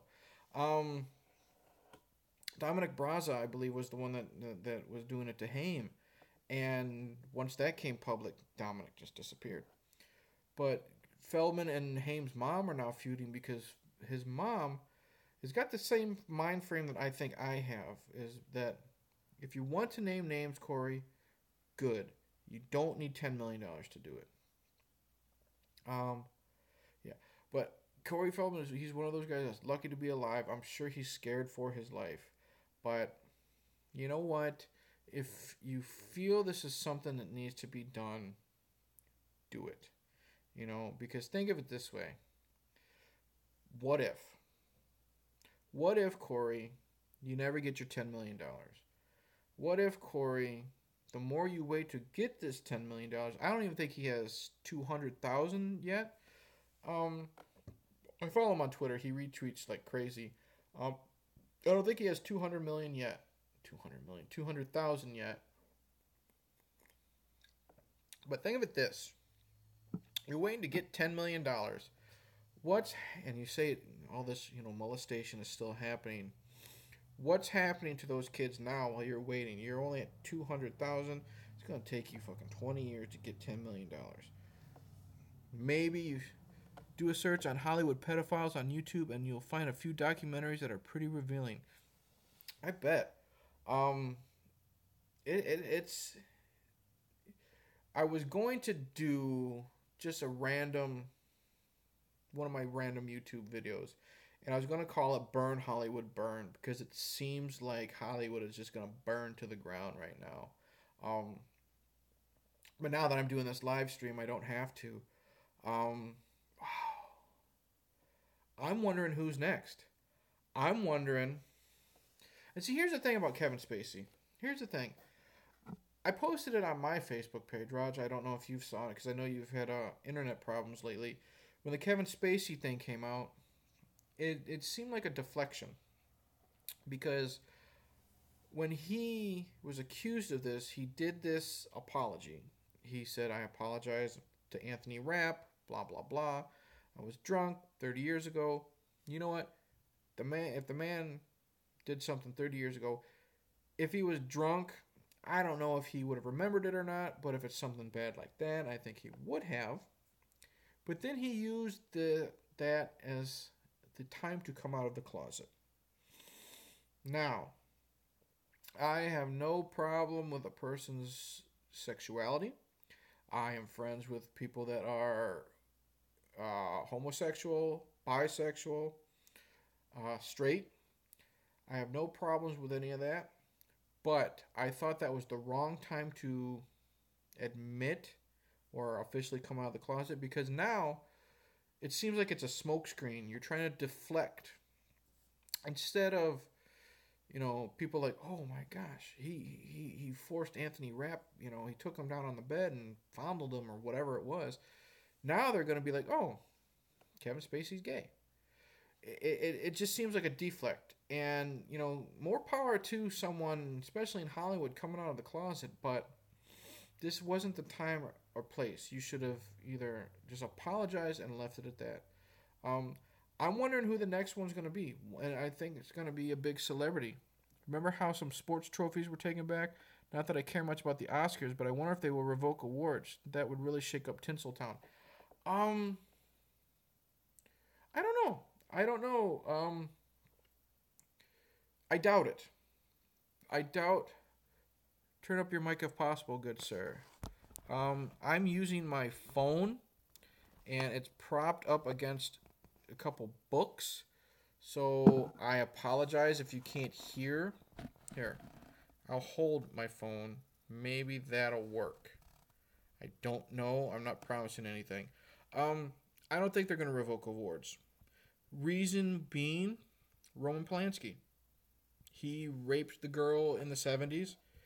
Yeah, he did decide to come out and stifle the news about molestation. Him coming out also puts normal gays who are not pedos in that same category. Exactly. It made it a lot of... some of my gay friends actually said that him doing that is now going to make it worse because now a lot of people, the closed-minded people, are going to be like, now all gays are pedophiles. But getting back to the awards thing, I don't think so. And it's because of Roman Polanski. Roman raped the 14-year-old girl, 14 or 13, I think she was 13, in the 70s. He's won an Oscar. When did the Pianist come out? Early 2000s? So no, they're not going to revoke award. They never revoked his Oscar. So I don't know if Kevin Spacey won anything, but no, anyone who has gotten an award since then. There was more against Polanski this week. He was really having trouble this week. As he should. The fucker did what he did and he fled the country. But again, like I said, supporting actor for Spacey. Okay. No, he's got his Oscar and it's going to stay. Because, like I said, Polanski did what he did back in... there's this pedo doc. I saw that about Bryan Singer. And weirdly enough, the star of Blank Check. Brian Bonsall, the kid from Family Ties... I know the kid from Family Ties. Are you saying Singer did something to him?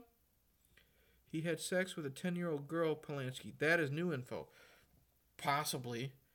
But with him not getting his Oscar taken away, Spacey's going to keep his. I'm sure Meryl Streep will have something to do with Polanski keeping his Oscar. But, yeah, it's not like Milli Vanilli, having to give back their Grammy. The Oscar is going to stay. Bryan Singer directs The Usual Suspects with Spacey. They are both part of a sex trafficking ring of pedophiles in Hollywood. See, that was the first thing I thought of when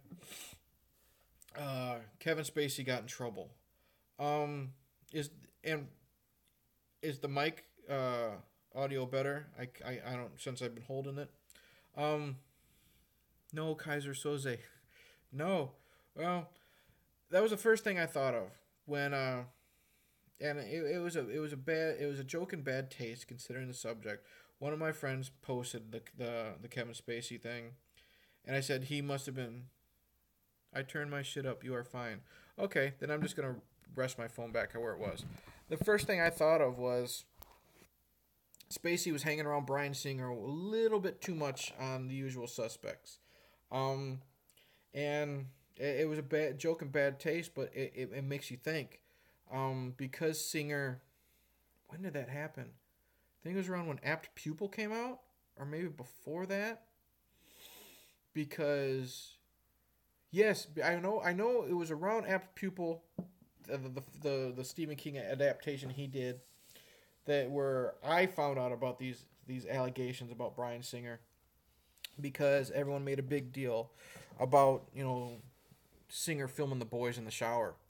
And then, of course, another accusation came out with, was it X-Men Days of Future Past? Is that why he didn't promote it? That another boy came forward? But it's just, that was the first thing I thought of. Bryan Singer supposedly molested an underage boy. He directed a film with Kevin Spacey, who now attempted to do something with a 14-year-old boy. It just makes you think, It doesn't mean anything happened between the two of those. It doesn't mean that they were trading boys, whatever. But it just makes you think how ironic it was that a director who's had these accusations and an actor who acted in his film, and I think Usual Suspects was Spacey's first major role. How that worked out, really weird. But again, it doesn't mean I'm not gonna watch the X Men films. X Men 2 is my favorite of. It's the best of the Singer films. It's the best directed. All the characters are the best, but it's not gonna stop me from watching a film by Bryan Singer. Although I do think Singer is highly overrated. He's put too high on a pedestal. But what was I saying? Oh, me and my friend were talking because of the whole Danny Masterson thing. Apparently, Danny Masterson is the newest one to have these accusations, and apparently he's a Scientologist. And a lot of these women, I think he's got 4 counts supposedly against him now for actual rape, not just harassment. And a lot of these people are saying that the reason why Danny is not Brett Ratner, also in trouble, another X-Men alumni. Now, see, Brett Ratner, I knew was a douchebag. It's been known long time that Brett Ratner was a sexist pig and a douchebag. Why nothing was done, I don't know. But with Danny Masterson, a lot of people are now saying, well, his accusers are saying nothing's going to happen to Danny Masterson because of Scientology. And I'm not getting into any religious talk or not anything, but what got me thinking is this weird coincidence is with the Scientology and, the sexual misconduct, forget, who is Danny Masterson? He played Hyde on that 70s show. The smartass, there was Eric Foreman, who was, what the fuck was his name? Well, there was Ashton Kutcher, there's Danny Masterson, who was the sarcastic one, and then there was Eric Foreman. Topher Grace. Okay, there's the 3 guys. And Danny is a Scientologist and blah, blah, blah, like I just said. I'm wondering if the next person to be accused with the homosexuality and the sexual misconduct is John Travolta. Only saw 1 or 2 episodes of that, so not familiar. Let's see here. What else? He's in The Ranch on Netflix. Danny Masterson, he was in, if you ever seen The Faculty, he's the one that buys the drugs from Josh Hartnett in the very beginning. Google him. I know you've seen his face. I'm sure you recognize him. But I'm bringing up John Travolta. And the only reason why I brought up John Travolta is because the whole Scientology thing. I've heard so many stories. I watch a lot of shoot interviews because I'm a huge wrestling fan. And what shoot interviews are where wrestlers are interviewed outside of character, and they talk about the behind the scenes thing, what really goes on, blah blah blah. And I don't think Travolta will get in trouble. He might have had encounters, but I feel like he is not predatory. No evidence though. Not sure of his rep. Well, here's the thing. The reason why I picked John Travolta is not necessarily that he did anything. Okay? It's because just basically I think someone might accuse him. Because mentioning the shoot interviews, there's a wrestler called Kevin Nash. And Kevin Nash is also an actor. He's been in the Magic Mike films. He was in the Adam Sandler film The Longest Yard. He was the prison guard that took the female hormones, and he became like the female cheerleader by the end of the movie. He was the Russian in the Thomas Jane Punisher movie. And he did a shoot interview, and there's been rumors of John Travolta being gay for decades. And what it was is Kevin did a interview, and they asked him, flat out, did John Travolta put any moves on you? Because in these shoot interviews, sometimes the fans ask the questions, and wrestling fans are retarded. I'm a wrestling fan myself, but when it comes to asking questions, they're retarded. And he asked Kevin Nash if John Travolta put any moves on him. And Kevin said, well, if the man's not homosexual, he sure isn't hiding it very well. Because, he was very touchy with Kevin Nash. Whenever he would, pat him on the shoulder, he'd squeeze his shoulder, stuff like that. And I'm just thinking, I agree with what Indy Phantom said. I don't think Travolta's predatory at all. But I think some accusations are just going to come out to try to ruin his reputation. Travolta's longtime male lover and co-pilot posed an exposed book a few years ago about their relationship. Never read it, never had the balls to check it out of the library. See? And that's what I mean. I think someone's going to just make an accusation against Travolta. And here's the thing. Whether you're guilty or not, once that accusation is made, you're always going to have that stigma attached to you. And I was listening to a podcast about a month ago, and it was about Scientology. It's called Acid Pop Cult. That's the name of the podcast. And they were talking about this documentary they saw on Netflix about Scientology. I don't know enough about Scientology to even discuss it, but what they were saying was they brought up Travolta, and they said that Travolta has been gay for decades, and everybody knows about it. You know, like his and my wife's home. She's just coming through the kitchen, and what it is he's been out of the closet for years, but he was a sex symbol and people loved him. So Richard Gere sticks gerbils up his ass. You know what? I think Richard Gere's too good looking to do gerbils. If he's going to do something, he's not going to stick a live animal up it. I think people were just jealous that he was banging Cindy Crawford nightly, that someone said that. But with John Travolta, like his marriage to Kelly Preston is a sham. And, it was created so he can still be the teen heartthrob, Welcome Back Kotter, and Look Who's Talking, and all that stuff. And apparently, the Scientologists needed... I'm doing a live stream on YouTube. Scientology needed... Hello. That's my wife. This is the first time you've ever seen her on screen, because usually she's behind the camera and she doesn't want to be seen. So good job. I'm stepping out of my shell. Okay, but what I was saying is, ever since Tom Cruise went cuckoo, and he jumped on Oprah's couch, like a jumping bean, and Scientology realizes, you know what, we have this bad reputation, and we don't need this nutbag as our poster boy. So what we're going to do is we're going to have John Travolta be our poster boy. But we're going to what they were saying on this podcast about this documentary is that they were going to pick Travolta to be the poster boy now because he's not cuckoo, but they're going to basically hold his reputation for ransom. We're going to reveal that you really are homosexual. You have been homosexual for years.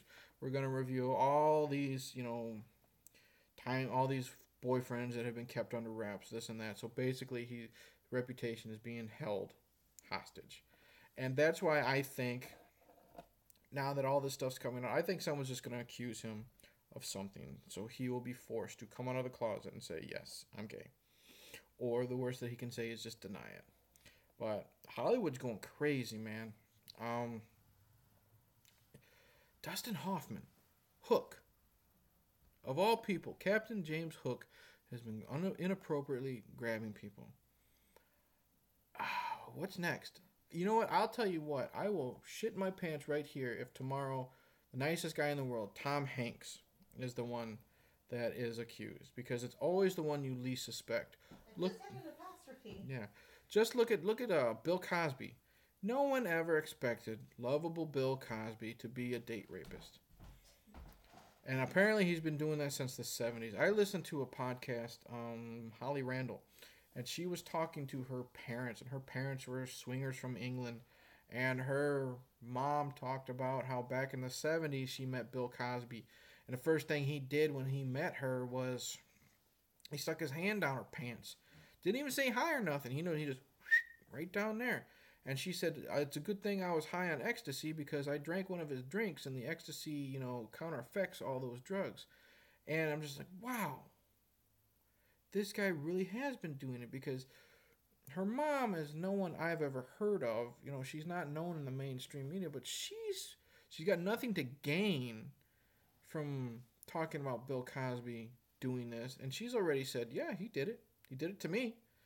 I can see why he would drug people because he's an ugly man. So she did it in a jokingly way, but it's like, wow, it's always the people you least suspect. So if it's Tom Hanks tomorrow, I'm done. I'm done watching movies. I'm not. I can't do it.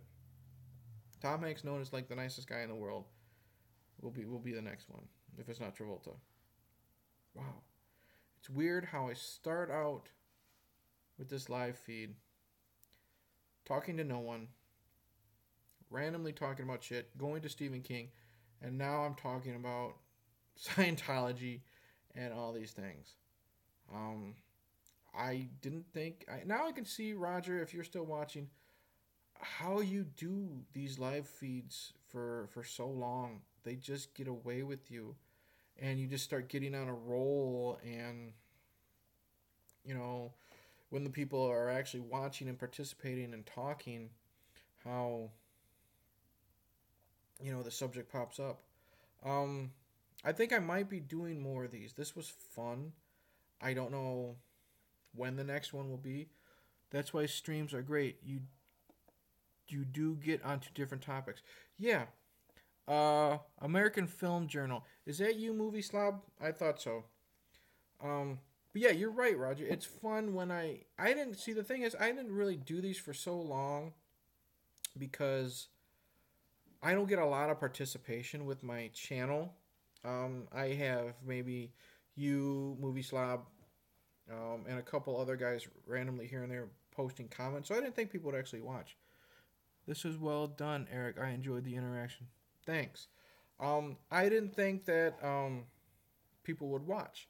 So I didn't think people would interact. So I didn't know when I would do this or why I would do it. But it's fun. Doing this on my phone, I don't know how to send links because, like I said, I tried this. Yes, Alex the Slob here. Um, American Film Journal. If Roger, if you're a fan of Movie Slob, I know you are. He's got a new channel called American Film Journal, and he's gonna start a new channel. I love talking about random shit too. I remember one time I was talking to Alex the Slob. I'll just talk to him, and I love talking about random shit. And we once, I'll have to look at our Facebook messages. We were talking about how we thought Stanley Kubrick faked his death and became Peter Jackson. Because if you think about it, Peter Jackson really didn't become famous. He was known, he had Meet the Feebles, and he had Dead Alive and Bad Taste. And Kubrick was, Kubrick. Kubrick died, and Kubrick died after Eyes Wide Shut. Well, not soon after that, Frighteners came out, Lord of the Rings came out. Kubrick, Peter Jackson is huge now. They look the same, but now Peter Jackson has lost all this weight. He's got laser surgery for his eyes, so he no longer wears the glasses, but he's still got the big Kubrick Hobbit beard. Basically, these live chats are like bullshitting and Facebook messaging, and it's fun. He plays a few roles in Bad Taste. Kubrick at that time didn't look anything like him. I know, Raj. I was using that as an example, as like how these live streams remind me of just how random conversations can be, and they're fun. And you don't really need a subject. You can just start with something like I did and hope someone joins in. And you can just go off on so many tangents, and it was fun. I remember one time you and I were talking about something, and I think we might have been talking about Kubrick, how I thought Kubrick was overrated, in my opinion, and then how Tarantino was overrated, in my opinion. But then we got on the subject of how Tarantino also has this cool shared universe, though, which I think is awesome. And he also has this shared universe with Robert Rodriguez. And then we talk about what would be the cool way to watch them in order, because, True Romance was written and filmed after Reservoir Dogs, but Mr. White mentions Alabama in Reservoir Dogs, and they all eat a big Kahuna burger and this and that. Um, and then we got talking about how we think inside the briefcase of in Pulp Fiction is Marcellus Wallace's soul, because supposedly you take the soul out of the back of someone's head. True Romance could well be the best film with QT's name on it. Yeah, I'll get to that in a second, Phantom. The soul is taken out of the back of the head. First time you see Marcellus Wallace, big band-aid on the back of the head. The what is it? The combination on the lock is 666. You have Eric Stoltz dressed as fucking Jesus, and he brings someone back from the dead. You know, he helps bring someone back from the dead. So many biblical stuff. Um, Tarantino, I like. I do think he's severely overrated, and he believes a lot of his fucking hype. But he's a great writer. He's a fantastic writer, and I think his best films are not necessarily films he directs. I think the best things Quentin Tarantino is associated with, other than Reservoir Dogs and Django, two films that I love, that he directed, are the ones he writes but not directs. Natural Born Killers is a fantastic film that he wrote, but Oliver Stone directed that. True Romance, fantastic film that he wrote, but Tony Scott directed that. And that um, From Dusk Till Dawn, again, he wrote, but Robert Rodriguez directed that. Um, he's a great writer. He's an overrated director. I don't. It's just, but that's just me. Um, your films don't always have to be chopped up when it comes to the time. Okay, it was great in Reservoir Dogs. It was nice in Pulp Fiction, but by the time we got to Jackie Brown and Kill Bill, we've seen it before. Do something different. Yes, we all know you like to put the camera inside of the trunk of a car, so when it opens, we see everybody. We all know you have a thing for feet. How many times do we have to see Uma Thurman's feet? Um, I prefer the ones that he does not direct. Um, but yeah, fantastic writer. And now, what are you gonna do, Quentin Tarantino? Now that your buddy Harvey Weinstein, is in the shit that he's in, who's gonna produce your films now? I don't know. See how we went in that circle, and shh, I'm just giving her shit. Um, but yeah, I think Quentin Tarantino is a fantastic writer, but an overrated director, and I find Kill Bill films, Inglourious Basterds, Death Proof, and The Hateful Eight good, but I have trouble with them all. Natural Born Killers and True Romance are superior to those. See, I agree. Um, like I said, I love Reservoir Dogs and I love Django, but the first Kill Bill, I think, is just known for its blood and gore, and I actually like the dramatic Kill Bill Volume 2 better. Um, And that's mainly, I think, just because of the performance and how cool David Carradine was. Um, but that's just me. Remember, I'm also the guy that would rather watch a Howard the Duck film than The Dark Knight. Um, but just because I like both Kill Bills. Oh, my wife's participating. Um, I I didn't think you liked the first Kill Bill. That's her choking down some chips and nodding, saying she does. I like the second one better, mainly because, like I said, David Carradine is just so awesome in that. But he's David Carradine. Um, Kill Bill 1 better than 2 for me. Like I said, Kill Bill 1 has great violence. The scene where she's killing the crazy 88 is fantastic. But I think I think I was tired of the hype of Tarantino by then, because every time you see a trailer for Quentin now, it's always the fifth film, the sixth film, the eighth film by Quentin Tarantino. He believed in his own hype, and that's just a major turnoff. And then when you get to Death Proof, um, yeah, Yeah, It's funny. she's There's- giggling because I made a fart noise. No, it's funny because I can hear it like now, and then I see it up there. Oh, she's watching it on her phone. There's a little bit of a delay. But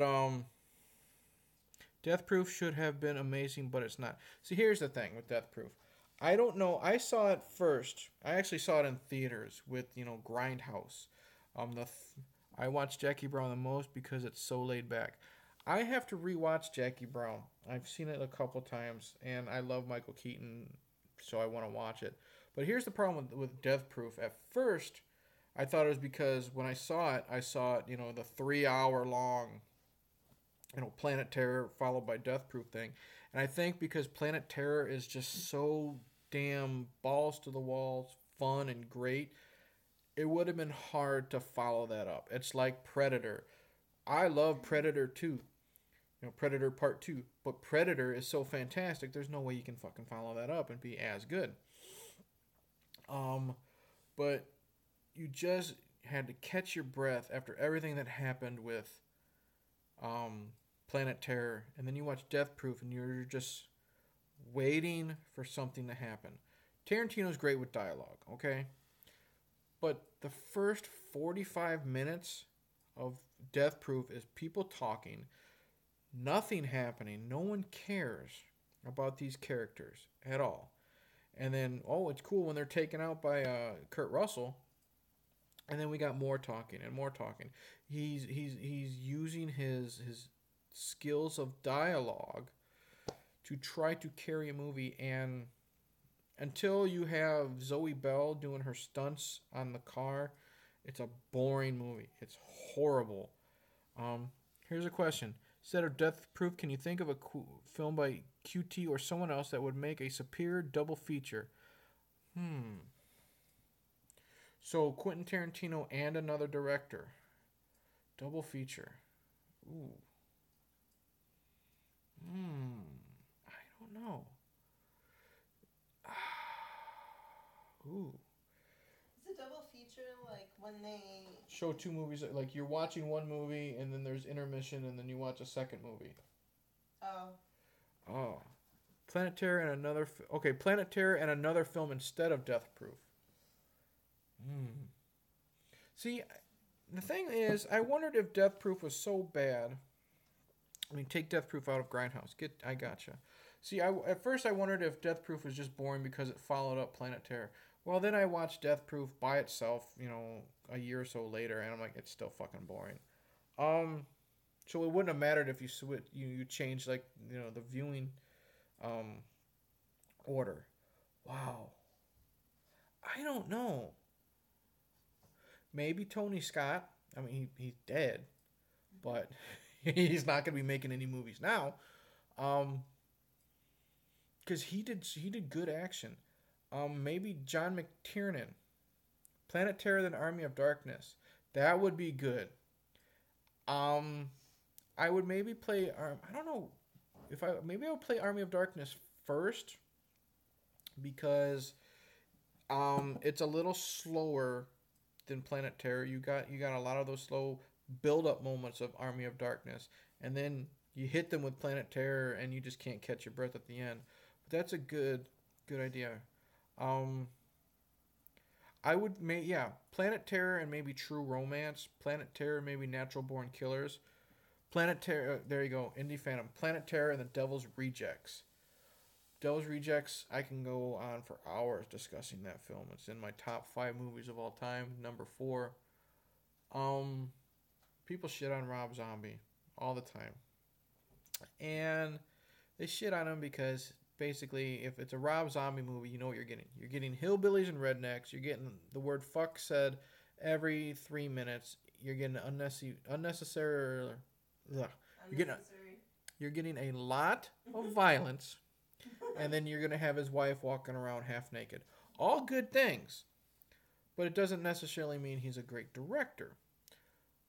Unless you watch Devil's Rejects. Devil's Rejects is probably, like I said, it's one of my favorite films of all time, and I can go on and on about that film. I gotta review it soon, but it's a perfect Grindhouse film. It would fit perfect with Planet Terror because it's got that grimy, dirty feel to it. Not just the uncomfortable scenes, like the motel scene with Otis, and the forcing of the girl to do oral on him, and you feel dirty just watching the film. It's got that look to it. I don't know if it's the colors he used when he shot the film. I don't know if he intentionally tried to make it a grindhouse type film, just the look of it, but he nailed it if he did. Um, I don't know what would I would play first. Would I play Planet Terror first and get the action, or would I play Devil's Rejects first? Because Devil's Rejects, you got that big beginning that starts out fast, and then you got the lull, and then it just peaks and valleys, but there's never a boring moment in that. Um, Franks and Beans. That's something about Mary, I know. It just made me think of it. I don't know why. and I'm the one drinking. But my wife didn't think she would like Devil's Rejects, and she ended up really enjoying it. And she's not big into those films. Um, I don't know what else to talk about. I've been talking for almost 2 hours. Oh, have you? Yeah. I'd cut Death Proof in between as a trailer only. You know what?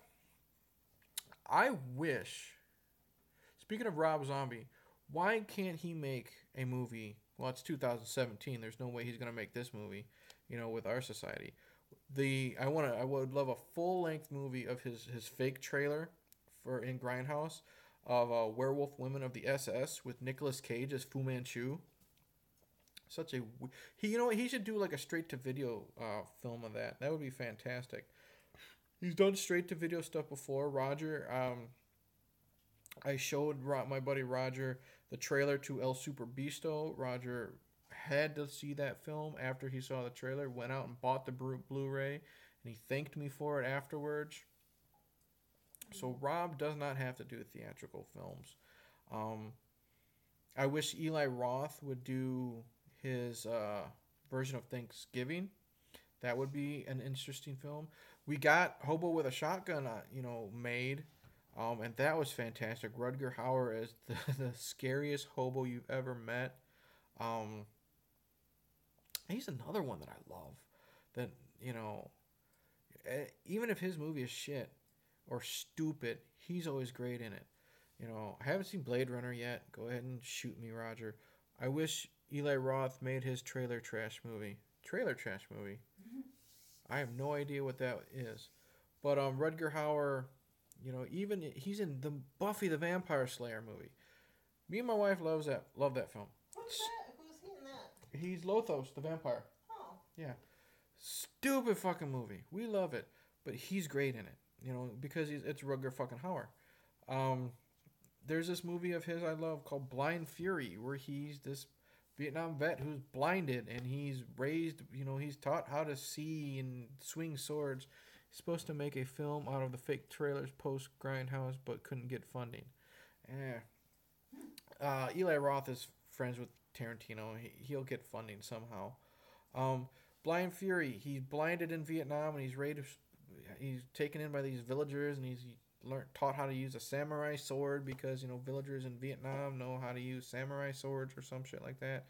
And it's one of those stupid ass 80s early 90s action movies, kind of like Cobra or something like that, that is fun because it's so cheesy and off the wall. It's got Meg Foster in it for like 2 minutes. I loved Meg Foster. And They Live. She had these cat eyes. She was so captivating to look at. Masters of the Universe, another shit film that I love to watch. She was Evil Lynn. And then I'm like, wow. When I was younger, I thought, this woman is so pretty. She's got, the cheekbones and the hair and the pretty eyes, and she's always made up to look nice. And I finally got to see her naked.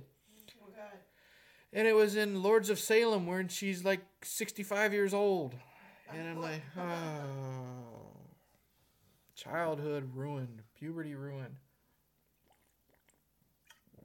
But it goes back to Rob Zombie. She was in Lords of Salem, naked. But then she was in 31.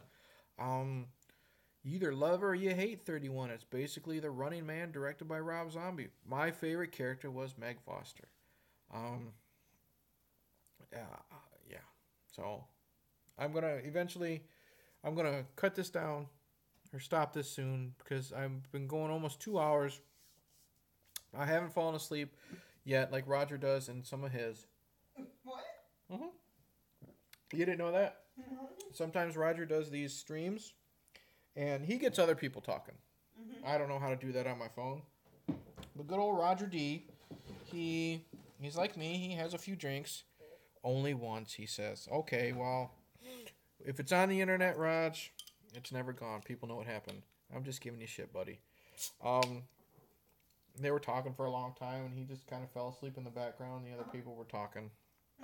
But I'm gonna wrap this up. Um, I hope I didn't bore you guys too terribly much for an hour and 55 minutes. I appreciate Roger you watching me when you should have been working. Um, we do have some reviews coming up soon. Like I said, Rachel and I will be doing Stir of Echoes, and I'm going to be reviewing Texas Chainsaw Massacre. Indie Phantom has pretty much given me, the gumption to review Devil's Rejects. We got a couple new cartoon commentaries coming soon. Um, if you guys, feel free to look on iTunes or at least go on Facebook and check out The Graveyard Shift. That is the podcast I will be a guest star on this Tuesday. I'll post a link on Facebook and post a link here somehow. Thank you for watching. Thank you for surviving 2 hours of me rambling and talking about podcasting and Rob Zombies and child molesters. The usual stuff that I talk about in my videos. It's true. Yeah, you walked in. You walked in just as we were discussing everything that was going on. So, great stream, buddy. Appreciate that, Raj. Yeah. So I'm gonna go through my spiel. Like, subscribe, click the bell, whatever. Check out my other playlists. Any suggestions? I don't know when I'm gonna do another stream. Maybe next time I'm bored and I feel like drinking a 6-pack. I don't know. I might join in on one of Roger's streams and then put it on my channel somehow. But good stuff. Let's do it again. Thanks, Slob. I will gladly do this again, specifically for you. But in the end, I will say cheers, and I'm just gonna say cheers. See ya.